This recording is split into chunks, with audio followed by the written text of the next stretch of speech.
এখন আপনি পাওয়ারটা অন করেন, বাস। পয়েন্ট 1 আমাদের ভোল্ট হলো 0.1। তারপরে এখন নেন, ওহম নেন। আমাদের রিডিং হচ্ছে,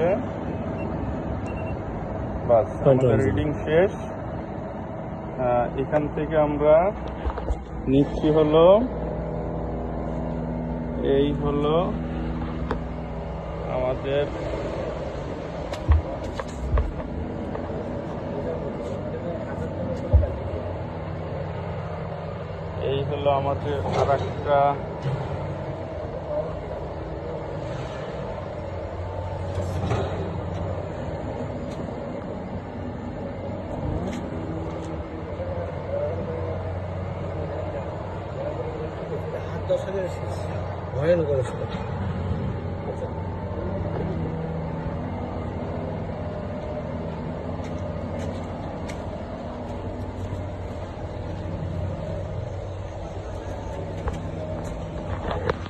আর একটা প্রান্ত।